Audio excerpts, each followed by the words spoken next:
Okay, guys, let's start with a new chapter called TDS. TDS. Sorry, bar. TDS. Beta TDS. Okay, so that's nothing else but, my dear friends, tax deducted at source. समझो? Yes, TDS is nothing but tax deducted at source. ठीक है, तो दोस्तों सबसे पहले इसका functionality समझ लो कि कैसे ये कटता है, और फिर क्या है हम लोग बात करेंगे कि कब कटता है, कौन काटता है, कितना काटता है, किस वैल्यू पे काटता है, किस रेट पे काटता है, अच्छा किस केस में वो काटता है, किस केस में वो नहीं काटता है। ओके, चलो फटाफट से quickly let's my dear friends understand that. Okay, तो सबसे पहले दोस्तों टीडीएस का मतलब क्या, टैक्स डिडक्टेड एट सोर्स। तो आज अगर बात करते हैं हम लोग एक सप्लायर की और बात करते हैं एक रिसिपेंट की, राइट। तो इस केस में माय डियर फ्रेंड्स, ओके, अगर सप्लाई क्या है,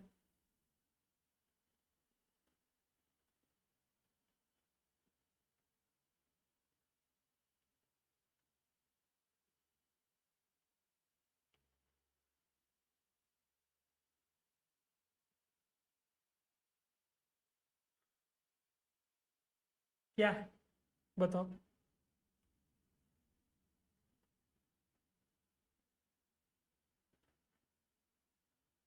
कि आज अगर सप्लायर ने फॉर एग्जांपल 1 लाख का, 1 लाख का नहीं, 10 लाख का माल बेचा है, ठीक है, और जीएसटी है 18% के हिसाब से 1,80,000, ठीक है, 1,80,000, ठीक है, और रिसिपेंट सप्लायर को दे रहा है 11,80,000। सप्लायर अपने पास रख रहा है 10 लाख, और 1,80,000 एस जीएसटी दे देता है गवर्नमेंट को, ठीक है। ये आम जिंदगी है, ठीक है। अभी आम जिंदगी से जब हम जाते हैं मेंटोस जिंदगी पे दोस्तों, टीडीएस की जिंदगी में, तो सिंपल सी बात है, चेंज सिर्फ इतना होता है कि यहाँ पे अब 11,80,000 नहीं जाए, रिसीवेंट पहले काटेगा TDS at the rate 2%, right, that is 20,000। Okay, 10 lakh का 20,000, बिकॉज पेमेंट 10 लाख ही हुआ है, ठीक है।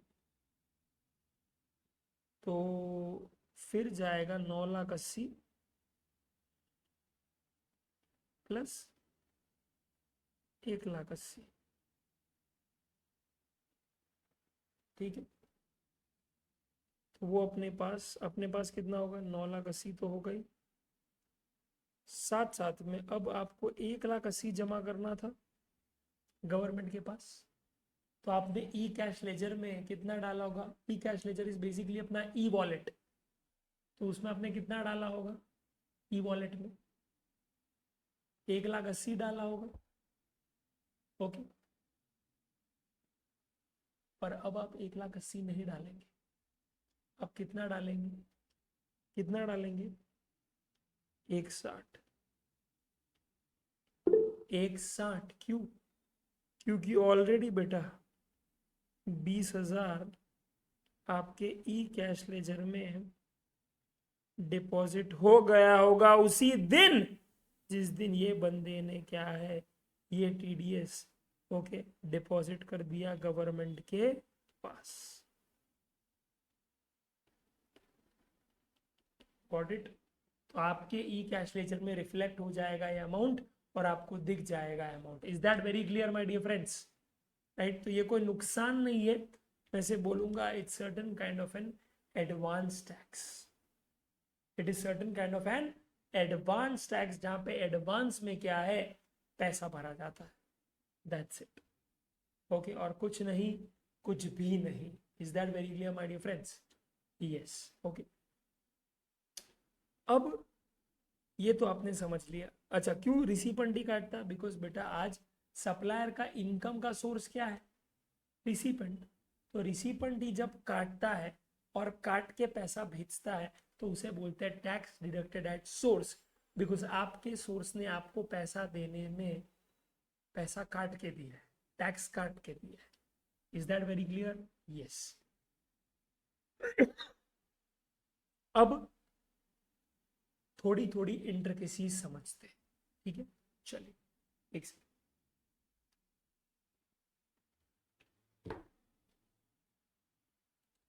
अब समझो, सप्लायर है, रिसिपेंट, ठीक है? अब यहां पे दोस्तों सबसे पहली चीज कि टीडीएस एप्लीकेबल कब होगा, तो दो कंडीशन। सप्लायर कोई भी हो, तेल लगाने का, अगर तेरा कॉन्ट्रैक्ट वैल्यू, क्या बेटा? Contract value of taxable supplies, sorry इससे लिखेंगे अपन, ऑफ टैक्सेबल सप्लाईज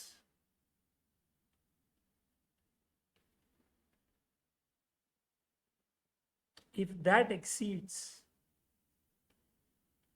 2.5 lakhs, तो डेफिनेटली दोस्तों पहली कंडीशन टीडीएस की सेटिस्फाई हुई है, राइट? एंड जब कॉन्ट्रैक्ट वैल्यू कैलकुलेट करते हो तो please make sure that you exclude GST from that, ठीक है? सीजीएसटी, एसजीएसटी, यूटीजीएसटी ये सब नहीं आएगा जब आप क्या कैलकुलेट करोगे, contract value. Also contract value is not equal to invoice value.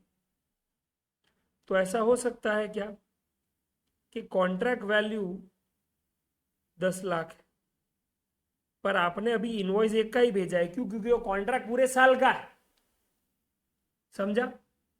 Contract पूरे साल का है कि पूरे साल में मैं आपको इतना सप्लाई करूंगा 10 लाख का, पर अभी के लिए ये महीने में तो मैंने आपको 1 लाख का ही माल भेजा है या 1 लाख का ही सर्विस दिया है, तो मैं 1 लाख का ही इनवॉइस रेस करूंगा।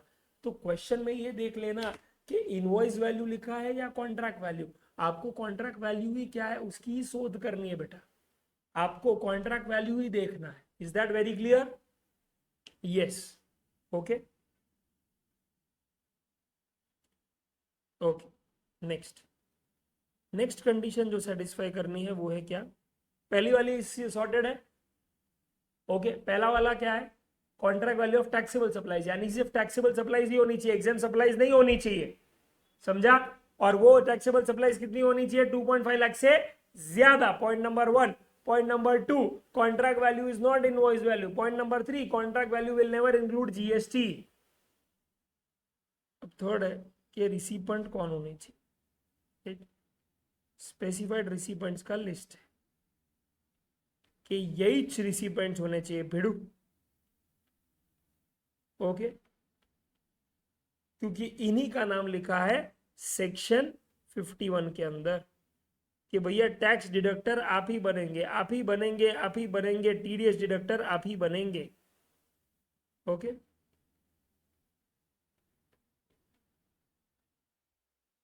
राइट? तो गवर्नमेंट ने बोल दिया, ओके, जब वो लॉ बना रहे थे तो उन्होंने बोल दिया ये कंडीशन तो चलो ठीक है, समझ में आती है, राइट? पर ये कंडीशन भी जरूरी है कि हमारा टीडीएस डिडक्टर कैसा हो, डिपार्टमेंट सीजीएसटी जैसा हो, राइट? हमारा टीडीएस डिडक्टर कैसा हो, लोकल अथॉरिटी जैसा हो, गवर्नमेंट एजेंसी जैसा हो, अथॉरिटी, बोर्ड या body setup by parliament, state legislature या फिर any government in which 51% of more equity is controlled by the government, or any society registered under SRA Act 1860 which is set up by CGSGLA या फिर any public sector unit। तो हमारा TDS deductor कैसा हो, इन लोगों जैसा हो। हमारा टीडीएस डिडक्टर कैसा हो, इन लोगों जैसा हो, इन लोगों जैसा हो। Is that very clear? Yes, ये सीन है। ओके,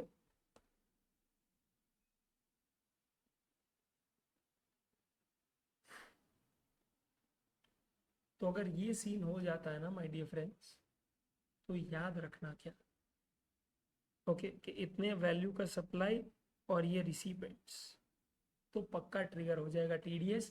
तो जब क्या है, ओके, रिसिपेंट पेमेंट करेगा सप्लायर को, तो वो काट के करेगा। Is that very clear? Yes, okay. अभी क्वेश्चन आता है, ठीक है, क्वेश्चन आता है कि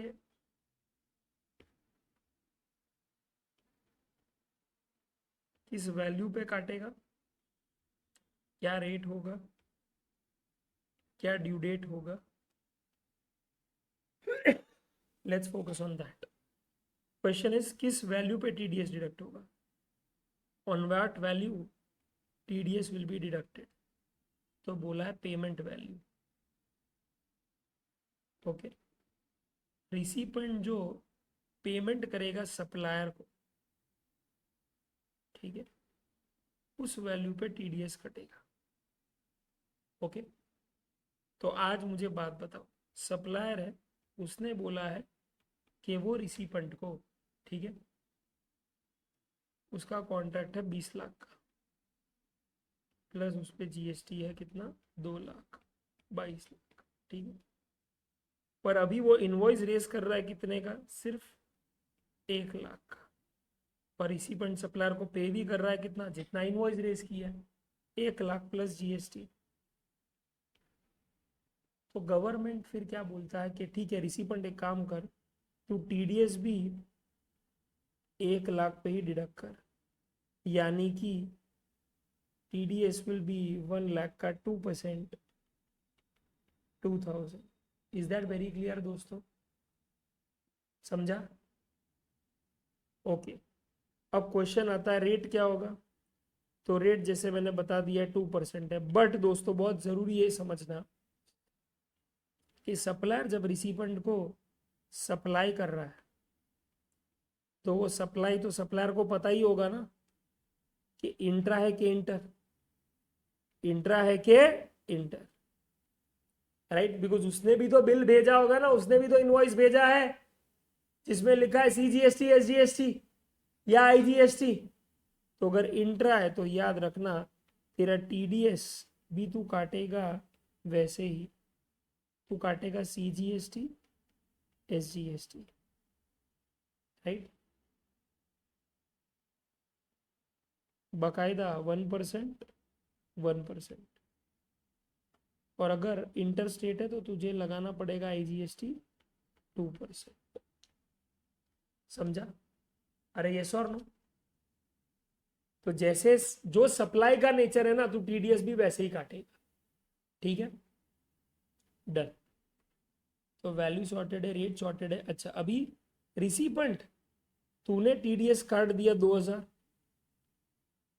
और सप्लायर को क्या है पहुंचा दिया 98,000 प्लस जीएसटी, कंसिडरिंग 1 लाख का आपने इनवॉइस रेस किया था, ठीक है। तो इनवॉइस कितने का रेस किया था, 1 लाख का, और obviously contract value 10 lakhs which is more than 2.5 lakhs, right. तो अभी ये टीडीएस जमा कब करेगा,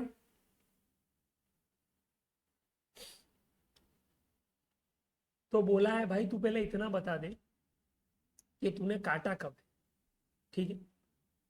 तो मैं बोलता हूं मैंने काटा है 15 अप्रैल को। तो गवर्नमेंट बोला बस तूने जब भी काटा है, okay, okay, in which ever month TDS is deducted, उसके नेक्स्ट मंथ के 10 तारीख को तुझे डिपॉजिट करना है, यानी 10 मई को यू डिपॉजिट 2000। और जैसे ही तू डिपॉजिट करेगा सप्लायर के ई कैश लेजर में वो रिफ्लेक्ट हो जाएगा। Did you here it? Okay. तो जमा कब करना है, अगले महीने की, डिडक्ट किया उसके अगले महीने की 10 तारीख को, ठीक है। परफेक्ट है बॉस, परफेक्ट। अच्छा सर अगर टाइम पे डिडक्ट नहीं किया तो, सर अगर, okay let's say, sorry time पे डिडक्ट कर दिया, तो डिडक्ट कब किया तूने,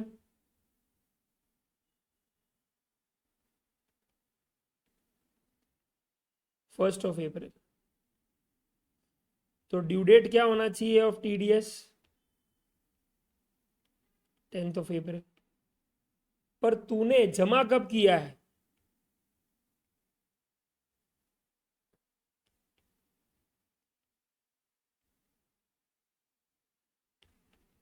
लेट्स से 10/5 को। तो नंबर ऑफ डिलेड डेज कितने हुए?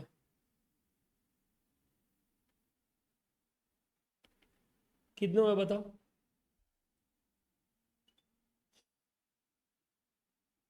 अरे I am so sorry, my bad. 10th May is the due date and 10th June को डिपॉजिट किया, माय बैड। बताओ क्या होगा नंबर ऑफ डिलेड डेज? तो अप्रैल में, सॉरी मई में अपने पास आते हैं 31 डेज, 10 चलेगा तो 21, जून के है 10, 31 डेज। तो ठीक है, अगर फॉर एग्जांपल 1 लाख का लेट्स से 2,000 का टीडीएस था, multiply by 18%, multiply by 31 days divided by 365। ये इंटरेस्ट कंप्यूटेशन मैंने आपको दिखा दिया, समझा? ओके। एंड ऑलवेज रिमेंबर, जिस दिन पे डिपॉजिट किया वो दिन भी डिलेड डे ही गिना जाएगा, समझा? ओके। अभी याद रखना, इसका पेमेंट और रिटर्न एक साथ ही फाइल होता है, तो इसका रिटर्न भी okay as a TDS deductor आपको हिसाब देना पड़ेगा ना, कि किसका काटा है, कितना काटा है, किस वैल्यू पे काटा है, किस रेट पे काटा है, इंट्रा है या इंटर है, राइट? तो वो आप फाइल करेंगे अंडर GSTR 7। और उसका ड्यू डेट भी क्या है? 10th of the next month. ठीक है। और अगर ये भी लेट फाइल किया, late filing of return, that is GSTR 7, तो वो क्या होगा?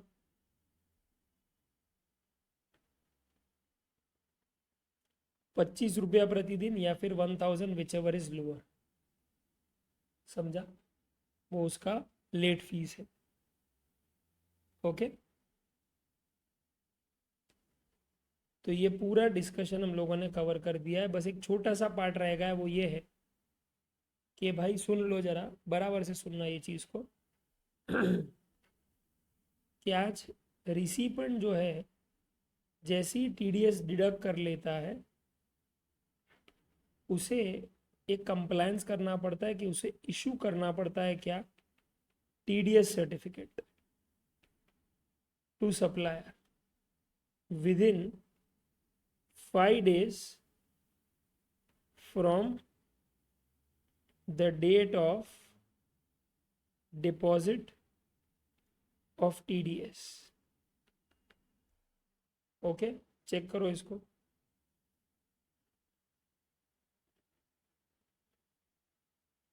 डिपॉजिट, रेमिटेंस, कुछ भी वर्ड यूज कर सकते हैं, कोई उसमें तरकारी नहीं है। Did you get it?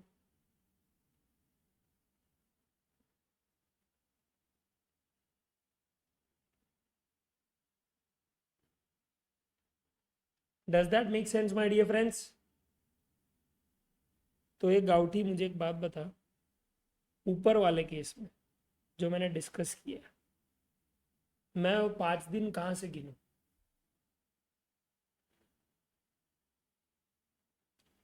मैंने डिडक्ट किया है टीडीएस 1/4 को, ड्यू डेट मेरा 10/5 है, जमा मैंने 10/6 को किया। तो मेरा ड्यू डेट क्या होगा कि इसके पहले मुझे सर्टिफिकेट इशू कर देना पड़ेगा, बिकॉज याद रखना वो भी डिले किया तो उसका भी लेट फी है। मुझे ड्यू डेट बताओ, 15/6, 11, 12, 13, 14, 15, समझा? अगले दिन से ही काउंटिंग करना चालू करना है। 11, 12, 13, 14, 15, इज दैट वेरी क्लियर? 15 तक इशू कर देना चाहिए था, पर नहीं किया है। अगर 15 के बाद किया है तो 16 से लेट फी चालू, समझा? ओके। ऐसे अभी तो डोकू ना ढूंढाओ बेटा, लिख दो वहां पे। मैं तो यहाँ पे ही बोल रहा हूँ, यहाँ पे ही कर दो आप। ये डिस्कशन को थोड़ा नीचे जाने देते हैं।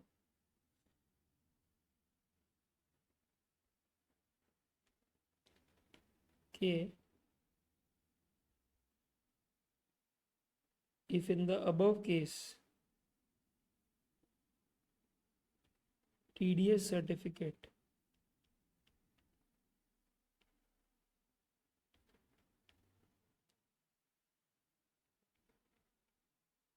is issued on 20/6 तो क्या होगा? तो भैया ड्यू डेट क्या है पहले वो लिखो। तो ड्यू डेट आ जाएगा 15/6, 10/6 प्लस 5 days। एक्चुअल डेट क्या है? तो बोला 20/6। तो नंबर ऑफ डिलेड डेज क्या है? तो बोला 16, 17, 18, 19, 20, 5 दिन। तो ठीक है, फिर लेट फीस भी क्या आएगा? क्या लिखा है बताओ? 100 रुपीज पर डे और 5,000 which ever is lower.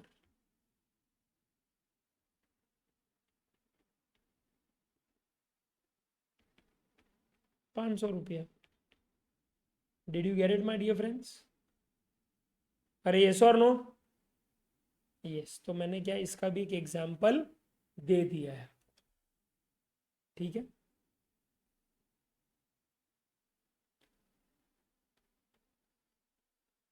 Okay. तो ये पूरा डिस्कशन जो यहाँ पे था ना, वो हो गया है। एक बार देख लो क्या है, सो दैट आपको डायग्राम पढ़ते वक्त समझ में आए।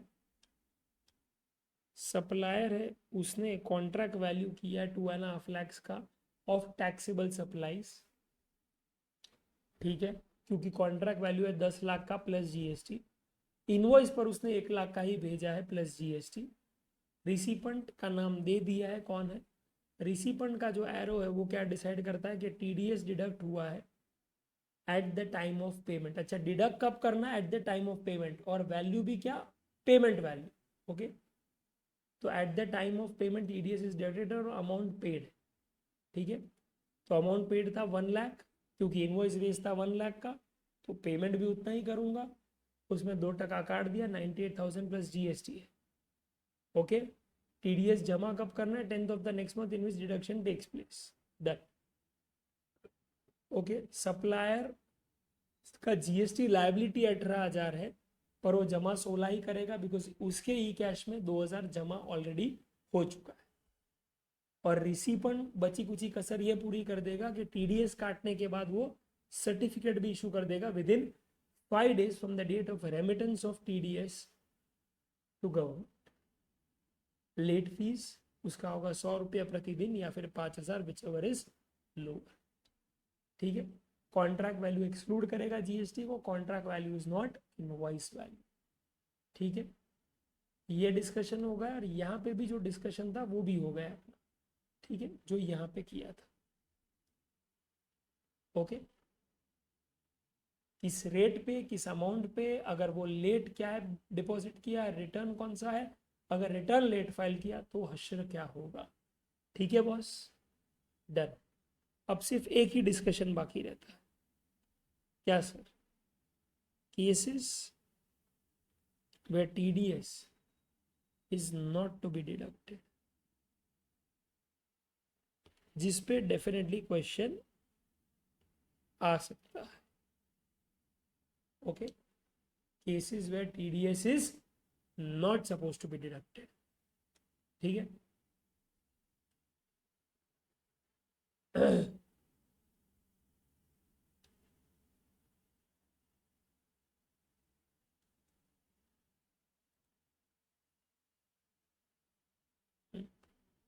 आता हूँ भाई, आता हूँ। अयान, अक्षय, आता हूँ। ठीक है।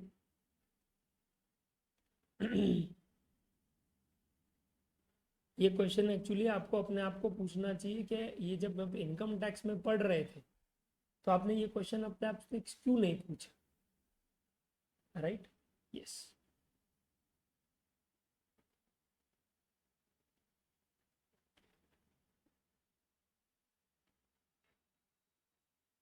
चलो, सबसे पहला केस, मैंने क्या बोला था, क्या बोला था मैंने कि कॉन्ट्रैक्ट वैल्यू किसका होना चाहिए, टैक्सेबल सप्लाईज का। तो अगर आपने एग्जाम सप्लाईज कर दी तो क्या टीडीएस कटेगा? नहीं। अरे कैसे कटेगा भाई, सवाल ही नहीं पैदा होता। दूसरा, अगर आपका सप्लाई आरसीएम वाला है तो भी नहीं कटेगा। क्यों? क्योंकि ये पूरे केस में अगर आपने देखा होगा, जीएसटी भर कौन रहा था? सप्लायर ना। सप्लायर ने सप्लाई किया था तो सप्लायर का लायबिलिटी 18,000 का था, तो सप्लायर को जमा करना है कैश लेजर में 18,000, जिसके बदले वो करेगा 16, क्योंकि तो ऑलरेडी जमा है। पर ये 18,000 का लायबिलिटी अगर रिसीपेंट का ही आ गया, जहां पे रिसीपेंट को ही जमा करना है 18,000 एज पर आरसीएम, तो टीडीएस काटेगा क्यों? टीडीएस काटने की फिर कोई जरूरत है ही नहीं, क्योंकि वो काट के भी अगर सप्लायर के क्या ई कैश लेजर में वो जमा होता है तो सप्लायर क्या उखाड़ लेगा उसको? देखो सप्लायर तो शायद रजिस्टर्ड ही ना हो। देखो सप्लायर सिर्फ और सिर्फ क्या कर रहा है, एग्जेम्प्टेड सप्लाई। तो एग्जाम सप्लाई के केस में ना बोल दिया, आरसीएम के केस में ना बोल दिया। और थर्ड काफी इंटरेस्टिंग एंगल है, सुनो। ओके, मुझे एक बात बताओ, आ जाओ। लोकेशन ऑफ सप्लायर है महाराष्ट्र, प्लेस ऑफ सप्लाई है महाराष्ट्र, लोकेशन ऑफ रिसीपेंट है महाराष्ट्र। मुझे बताओ नेचर ऑफ सप्लाई क्या होगा यहाँ पे, इंट्रा के इंटर?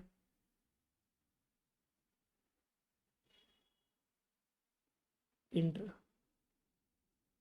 टैक्स लगेगा क्या, सीजीएसटी और महाराष्ट्र एसजीएसटी। परफेक्ट है? अरे ये नो? यस। ओके, सीजीएसटी और महाराष्ट्र एसजीएसटी, ठीक है बस। यस। ओके, तो यहाँ पे क्या होगा, सिंपल सी बात है। ओके, अगर आप चेक करेंगे तो सप्लायर भी महाराष्ट्र में है, रिसीपेंट भी महाराष्ट्र में है, तो ये क्या कर देगा, टीडीएस काट देगा, सीजीएसटी 1000, महाराष्ट्र एसजीएसटी 1000, और जैसे ही वो जमा कर देगा यहाँ पे इसके ई कैश लेजर में, वो जमा हो जाएगा सी और एस 1000। ठीक है, करेक्ट।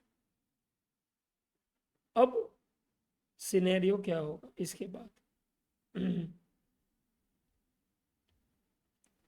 सप्लायर है महाराष्ट्र में, प्लेस ऑफ सप्लाई गुजरात में है, रिसीपेंट भी गुजरात में है, तो ये हो जाएगा इंटर, और यहाँ पे लग जाएगा आईजीएसटी, राइट? यस। पर दोस्तों तो यहाँ पे भी सिंपल सी बात है, यहाँ पे भी कोई दिक्कत नहीं आएगा। ओके, रिसीपेंट जो है वो कहाँ पे, गुजरात में है, करेक्ट? तो इस बार वो टीडीएस काटेगा तो क्या काटेगा, आईजीएसटी 2000। तो सप्लायर के भी ई कैश लेजर में आईजीएसटी के कॉलम में 2000 जमा दिखेगा तुझे, ठीक है?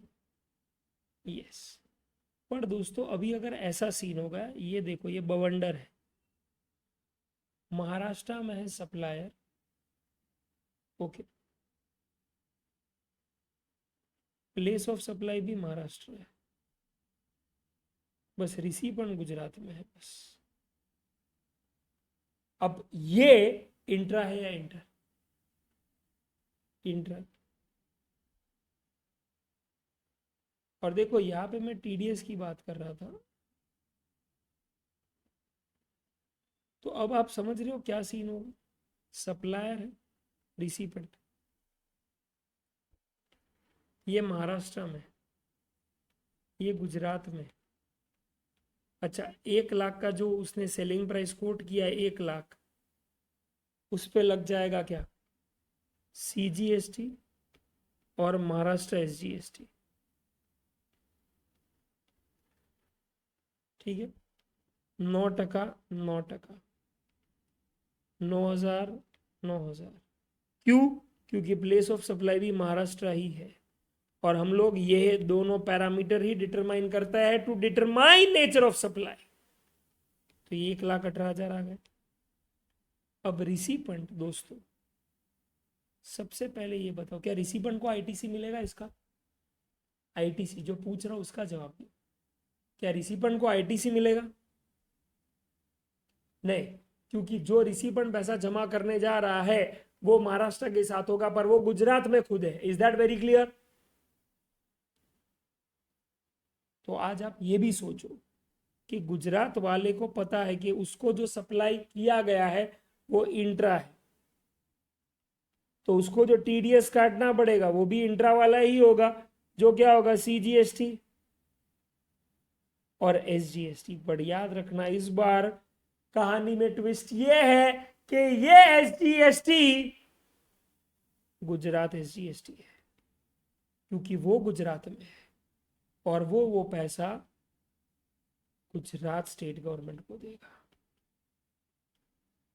पर सप्लायर खुद महाराष्ट्र में है, ओके। तो आज उसका ई कैश लेजर जब देखेगा तो उसे कुछ नहीं दिखेगा। क्यों? क्योंकि रिसीवर ने ये पैसा जमा ही किया है गुजरात वालों के पास और सप्लायर है महाराष्ट्र में।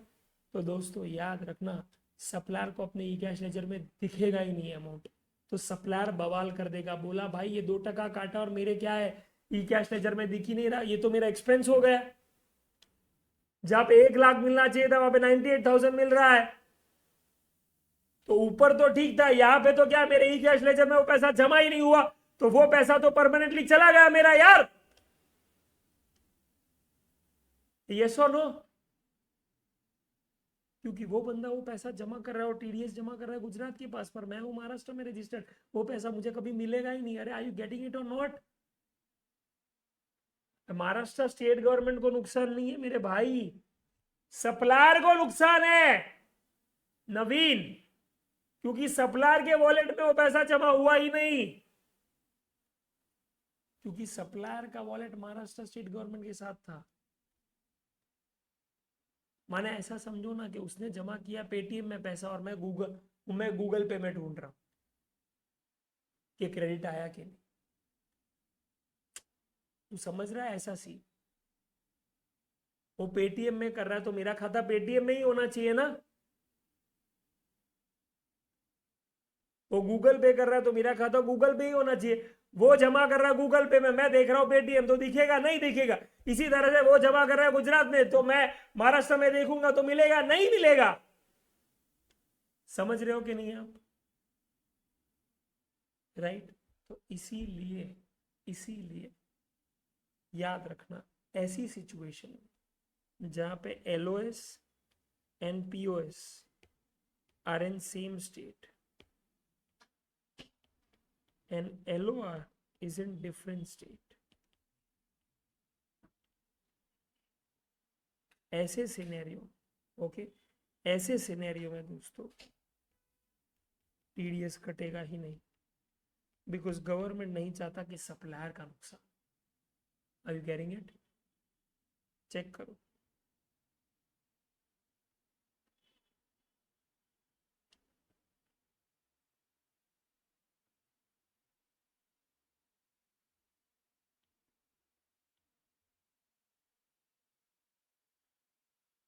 ठीक है।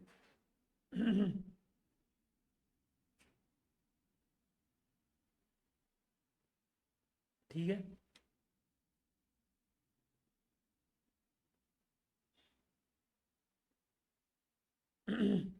अच्छा, और कौन सी केस में नहीं कटेगा?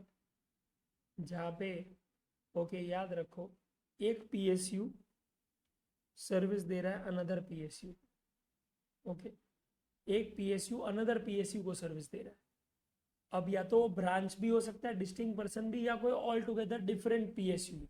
For example SBI Mumbai, okay, तो ये रजिस्टर्ड पर्सन है इन मुंबई और ये रजिस्टर्ड पर्सन है इन दिल्ली, समझा? तो ये दोनों डिस्टिंक्ट पर्सन है, यस। तो यहाँ पे भी one PSU giving service to another PSU, now it can be either distinct person or it can not be either distinct person. SBI giving service to ONGC, okay. तो doesn't matter distinct person हो या ना हो, आप जब तक PSU को service दे रहे हैं ना टीडीएस नहीं आएगा,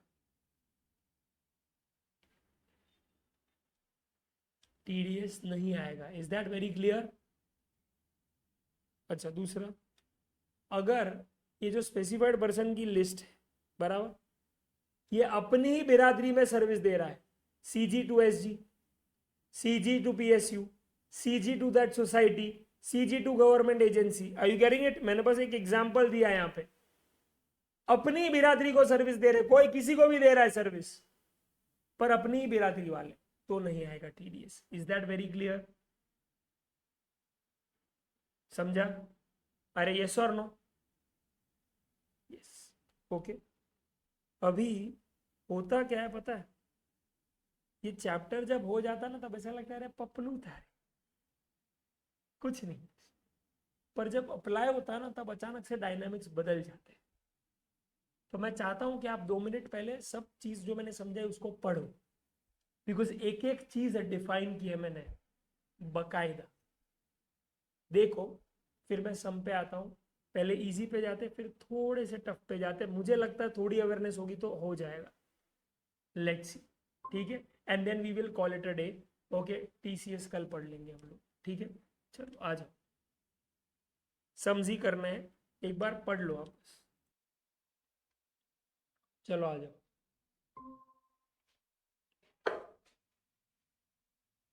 आ जाओ। Hi, good morning. कौन है?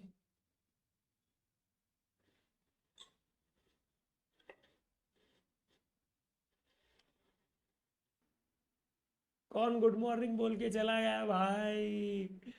दया इसकी तहकीकात करो आज, okay.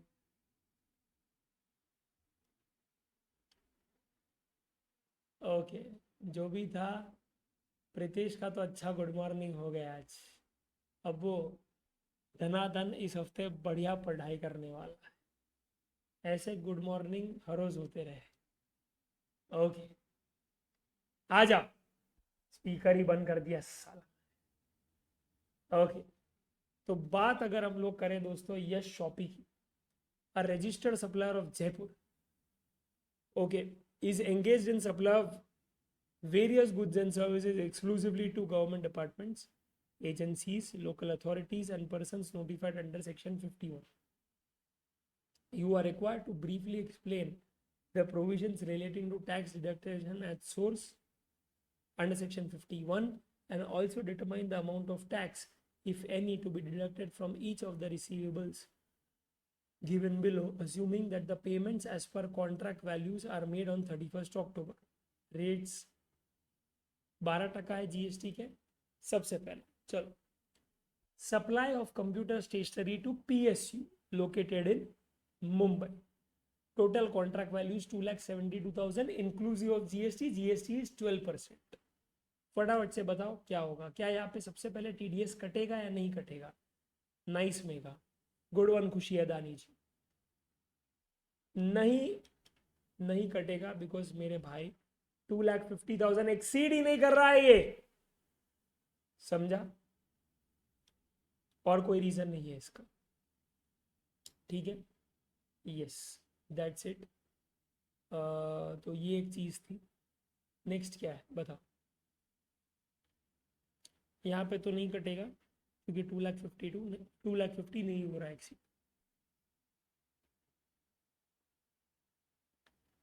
Supply of air conditioner to GST department located in Delhi, total contract value 2,55,000 exclusive of GST. तो क्या अपना टैक्सेबल सप्लाई हो रहा है? यस। टोटल कॉन्ट्रैक्ट वैल्यू कितना है? 2,55,000, विच इज मोर देन 2,50,000। तो चलो वो वैल्यू वाला पार्ट सेटिस्फाइड है। रिसीवेंट जीएसटी डिपार्टमेंट है यानी सीजी है, वो भी क्या स्पेसिफाइड पर्सन है, तो कटेगा। और कटेगा तो कितना कटेगा? और कटेगा तो फिर वो इंट्रा स्टेट वाले में कटेगा या इंटर में कटेगा? क्या वो CGST SGST कटेगा या IGST कटेगा? तो सर उसके लिए देखना पड़ेगा कि सप्लाई क्या है। तो देखो ना भाई, LOS क्या है? यश शॉपी कहाँ पे है? Jaipur Rajasthan.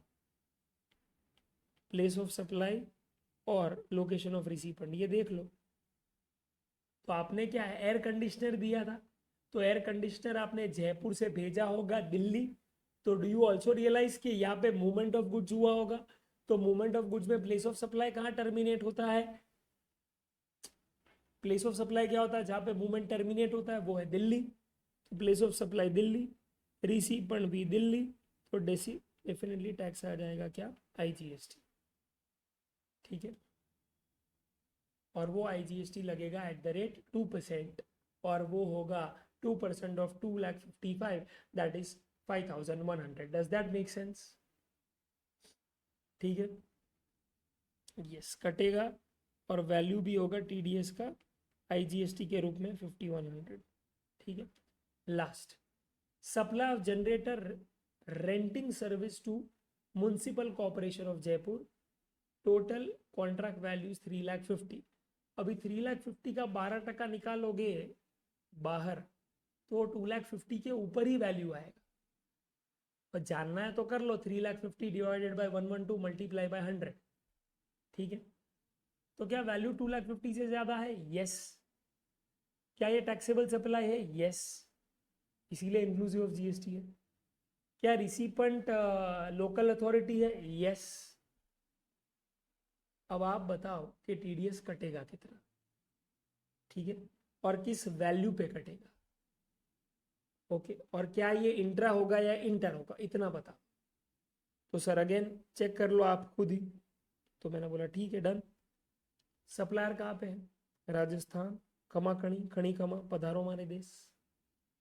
Municipal corporation of Jaipur ही है, तो जयपुर में ही उसका क्या है, मूवमेंट टर्मिनेट हो रहा है। रिसीपेंट भी जयपुर में ही है, और इसीलिए माय डियर फ्रेंड्स यहाँ पे सिंपल सी बात है, लग जाएगा CGST और SGST।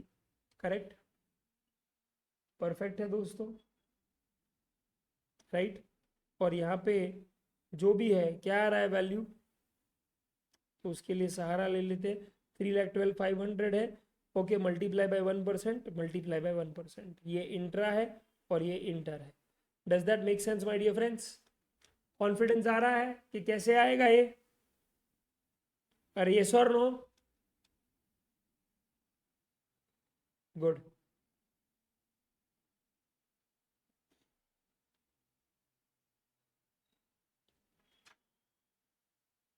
अब लास्ट ये बता दो बस,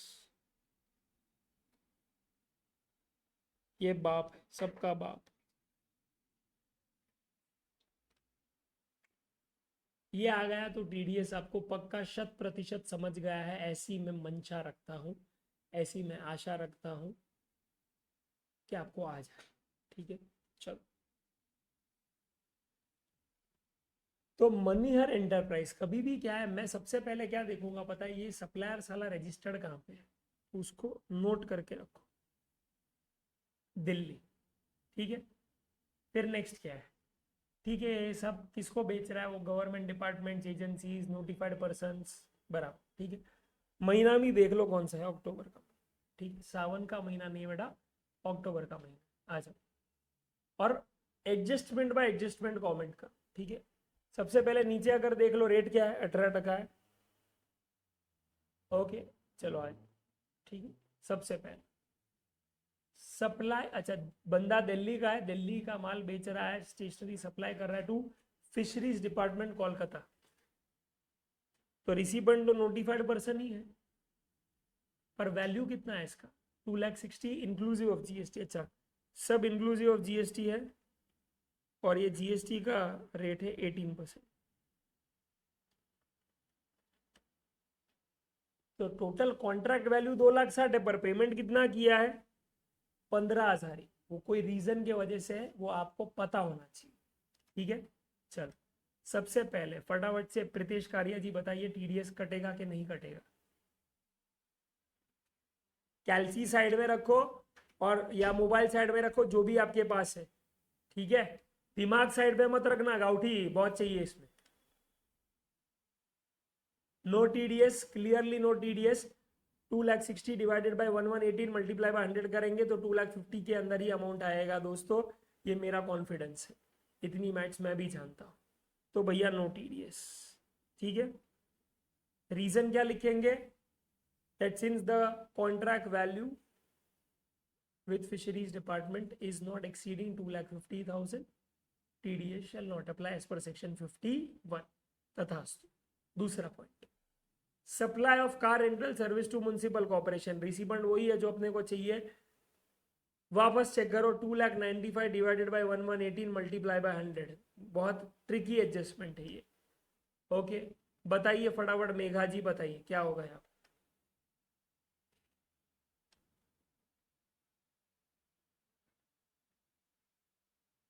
अरे पर 2,50,000 है ना यहाँ पे, 2,50,000 आ रहा है ना अमाउंट।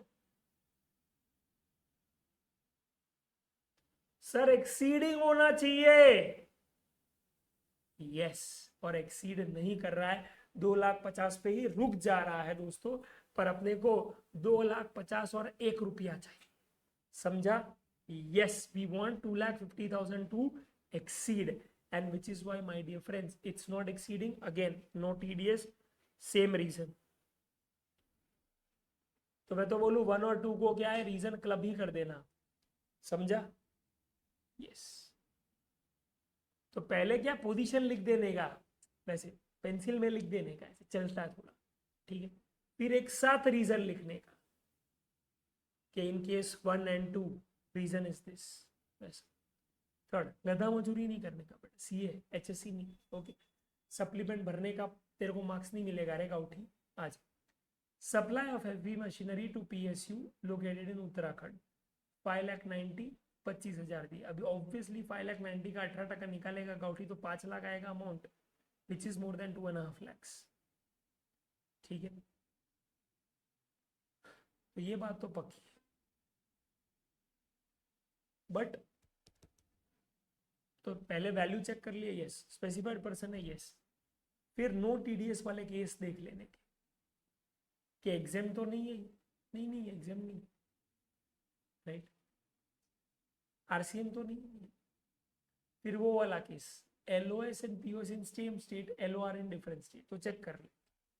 मशीनरी भेजा है ना तूने उत्तराखंड, आज एलओएस क्या है यहाँ पे, Delhi, POS UK, because movement का टर्मिनेट हो रहा है यूके, पर लोकेशन ऑफ रिसीवेंट भी यूके, तो आईजीएसटी लग जाएगा 2%। 5 लाख का होता है कितना बेटा, 1,000, if I am not wrong.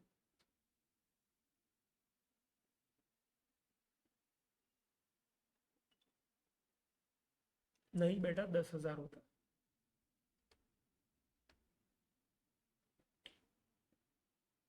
Yes, ठीक है। पर बेटा 2% 10,000 माने 2% क्या मैं 5 लाख पे लगाऊंगा या 25,000 पे लगाऊंगा, क्वेश्चन वो है कि 10,000 आएगा या 500 रुपया आएगा, वो मुझे पता। कम ऑन, 10,000 या 500, 10,000 या 500, क्या लगता है आपको?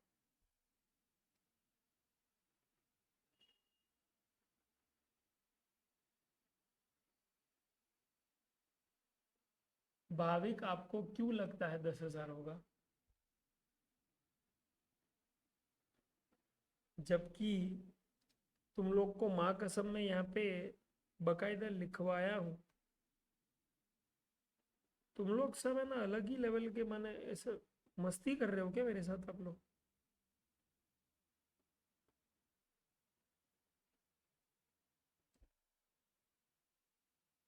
यहाँ पे भी कॉन्ट्रैक्ट वैल्यू क्या था, मैंने टीडीएस काटा है कितने पे,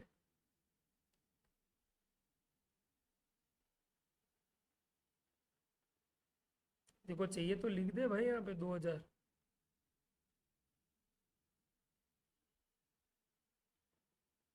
अरे तू ही समझना यार कि तू पे, तू तू समझ, तू पेमेंट कर रहा है उसको 25,000, तू 10,000 काट देगा उसमें से, तो 15,000 ही भेजेगा। पागल है क्या? वो बोलेगा पागल है क्या? चुपचाप जितना पेमेंट काटा है उतना क्या उस पर डिडक्ट कर, माँ कसम, इडियट। ओके, तो याद रखना यहाँ पे 2% कटेगा, पर 25,000 पे 500 रुपया IGST के कॉलम में जमा करना पड़ेगा, और उतना ही क्या है ई कैश लेजर में IGST के जमा हो जाएगा। Is that very clear? अरे यस और नो?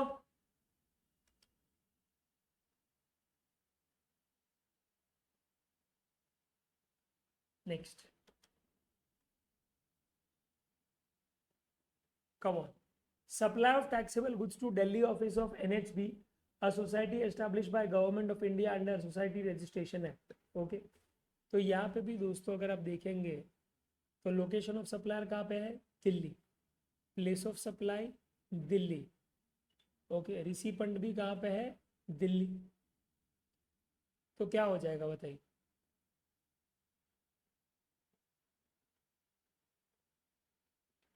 क्या टैक्सेबल सप्लाई है? यस। क्या 2.5 लाख से ज़्यादा है? यस। रिसिपेंट वही चाहिए अपने को जो है वो, यस। LOS POS LOR तीनों दिल्ली में है, यस। तो इंट्रा स्टेट CGST SGST कितने पे कटेगा? 50,000 पे जितना पेमेंट किया है। तो 1% CGST, 1% SGST, 500।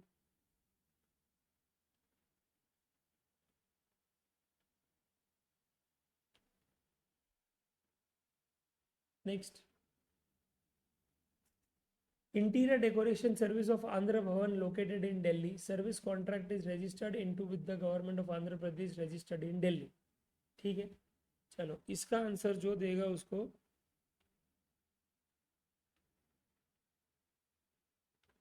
तू जो बोलेगा वो मैं दूंगा बेटा। चल,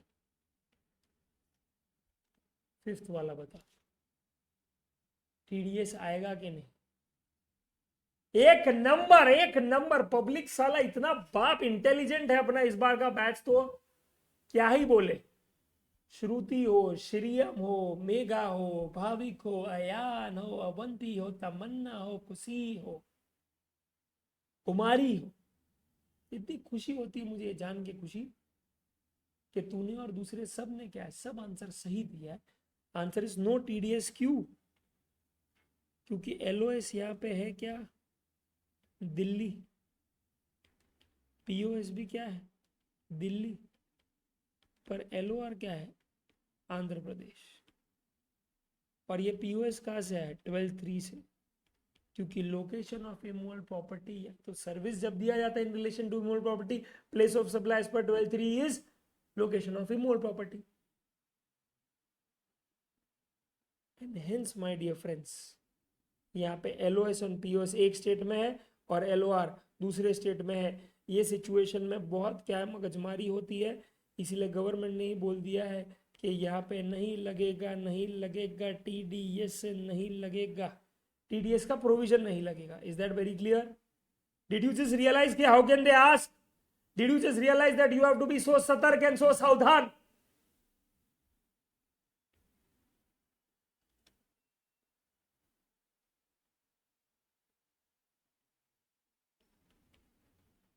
सो proud of you guys. Sixth बताओ। सिक्स भी थोड़ा ट्रिकी है पर इजीली मैनेजेबल है। बताओ क्या होगा यहाँ पे?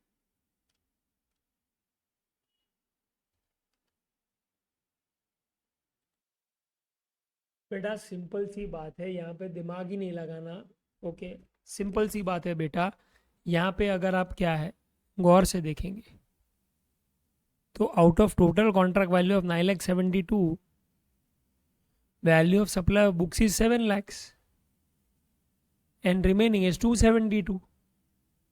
और आपको क्या देखना है कि भैया कॉन्ट्रैक्ट वैल्यू में टैक्सेबल सप्लाई का वैल्यू कितना है? 2.5 लाख से ज्यादा, तो कर लो TDS डिडक्ट कर लो। पर आज यहाँ पे अगर आप देखोगे 2,72,000 डिवाइडेड बाय 118 मल्टीप्लाई बाय 100 करो, करो। क्या वो 2,50,000 के ऊपर आता है? नहीं आता है बेटा।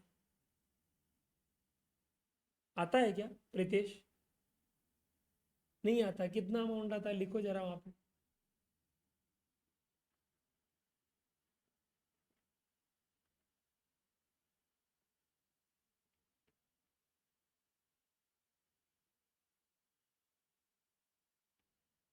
कितना था बोलो, लिखो ना वहां पे।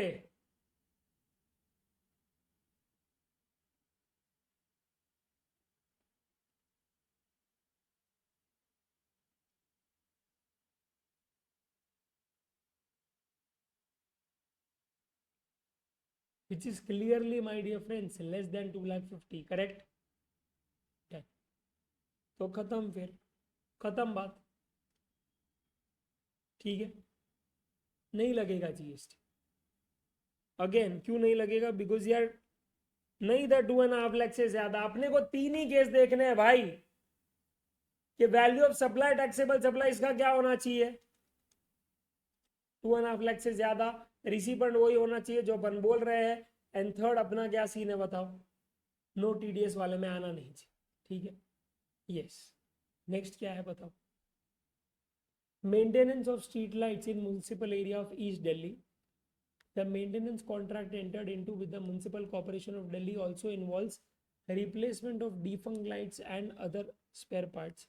However, the value of supply of goods is not more than 25% of the composite supply, and this activity is covered under 243W. याद करो ऐसा कुछ किया है कि नहीं हम लोगों ने? याद करो हम लोगों ने कुछ ऐसा किया है कि नहीं? कहाँ किया है? Yes, exemptions, perfect Megha. जहां पे हम लोगों ने बोला है कि अगर आप सप्लाई सर्विस दे रहे हो टू गवर्नमेंट, सीजीएसजी, यूटीएलए, जहां पे वो एक कंपोजिट सप्लाई है which is in relation to activity govern under 243G या 243W, जहां पे आप कंपोजिट सप्लाई दे रहे हो और जहां पे गुड्स का जो अमाउंट है वो क्या है, 25% ऑफ द कॉन्ट्रैक्ट वैल्यू से ज्यादा नहीं होना चाहिए, और अगर नहीं है तो वो एग्जेम्प्ट है। तो क्या यहाँ पे है more than? No, it's not more than. And hence ये सर्विस ही क्या है, एग्जेम्प्ट है पगले, पगले। तो टीडीएस आएगा ही नहीं। तो देखा कैसे शातिरता थे गवर्नमेंट ने, सॉरी आईसीआई ने, यहाँ पे तेरा एग्जेम्पशन चेक कर लिया, तेरा प्लेस ऑफ सप्लाई का नॉलेज चेक कर लिया, and at the same time TDS भी चेक कर लिया। Did you get it my dear friends? तो ये इस तरह से क्या है, समेशन में आ सकता है। That's it. एंड फर्क नहीं पड़ता बेटा अगर तू यहाँ पे मनीहर एंटरप्राइज कॉम्पोजिट सप्लायर हो कि ना हो, कॉम्पोजिट हो या फिर क्या है नॉर्मल हो, तेल लगाने का अपने वो फर्क नहीं पड़ता है। सप्लायर की जात क्या है, कुछ लिखा है मैंने यहाँ पे? तो यार मैंने यहाँ पे कुछ लिखा है कि बॉडी कॉपरेट होना चाहिए, ये होना चाहिए, वो होना चाहिए, फलाना होना चाहिए। सप्लायर यानी एनी सप्लायर, फिर वो नॉर्मल हो, कॉम्प हो, कंपनी हो, बॉडी कॉपरेटिव पार्ट हो, तेल लगाने का अपने को सिर्फ देखना है रिसिपेंट साला अपना वो है क्या, इनमें से कोई एक है क्या? है तो ठीक है, नहीं है तो नहीं लगेगा। Is that very clear? अच्छा, क्वेश्चन ये भी आ सकता है कि भैया mister X is providing service to Reliance Limited where the contract value is 3 lakhs, तो क्या करेगा? नो टीडीएस, क्योंकि रिसिपेंट ही प्राइवेट एंटिटी। समझा? तो अगर ऐसा बोल दिया होता ना, ऐसा बोल दिया था, मैं तो बोलूँ ये मनीहर एंटरप्राइज में ऐसा बोल दिया होता कि in the above cases what if the recipient would have been Reliance Limited, तो वहां पे भी तेरा आंसर होना चाहिए no TDS, because it is not covered under the specified recipient का list. Is that very clear my dear friends? Yes. Okay. तो ये है आपका पूरा का पूरा TDS। में वापस एक बार संक्षिप्त में क्या है बेटा बता देता हूँ पूरा का पूरा TDS, ये चार्ट दोस्तों। ओके, जो मेरे को 1 आवर लगा है, याद रखना 5 मिनट क्या है, 5 मिनट में रिवाइज होना चाहिए।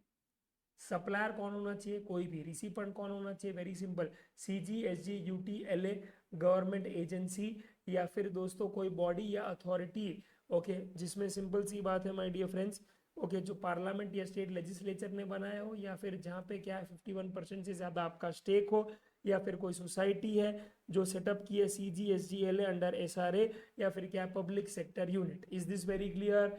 यस। वैल्यू ऑफ सप्लाई क्या है माय डियर फ्रेंड्स? होना चाहिए टैक्सेबल वैल्यू ऑफ सप्लाई होना चाहिए 2.5 लाख से ज्यादा। ओके, पर वो किसका वैल्यू होना चाहिए? Contract value. Contract value invoice value same है? नहीं, अलग अलग है। कॉन्ट्रैक्ट वैल्यू में जीएसटी आएगा? नहीं आएगा, याद रखना। अच्छा, याद रखना, जो मैं इनवॉइस रेज करूंगा उसी पे आइडियली रिसिपेंट सप्लायर को पेमेंट करेगा। तो टीडीएस किस पे डिडक्ट करूंगा? पेमेंट वैल्यू पे, कॉन्ट्रैक्ट वैल्यू पे नहीं, पेमेंट वैल्यू पे। भाविक भाटिया जी पेमेंट वैल्यू पे। ओके, टीडीएस का रेट क्या है? 2%। तो सप्लाई का नेचर इंट्रा है, सीजीएसटी 1%, एसजीएसटी 1%।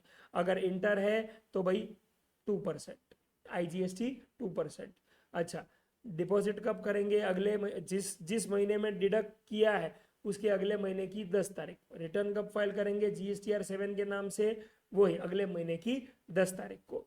ओके, अगर तूने टैक्स लेट पे किया, टीडीएस जो काटा था वो लेट पे किया, तो क्या लगेगा? इंटरेस्ट 18%। अगर तूने रिटर्न लेट फाइल किया है तो क्या लगेगा? लेट फी लगेगा। ओके, और वो कितना होगा बेटा? 25 रुपया प्रतिदिन या फिर 1000, विच एवर इज लोअर। अच्छा, तूने टीडीएस काट दिया, उसके बाद रिसिपेंट तुझे सप्लायर को क्या देना पड़ेगा? TDS certificate. कब देना पड़ेगा? Within 5 days। From what date? From your birth date? No बेटा, from the remittance of tax to government. ठीक है, यस। उसके बाद क्या है कि भैया आज कब टीडीएस नहीं कटेगा?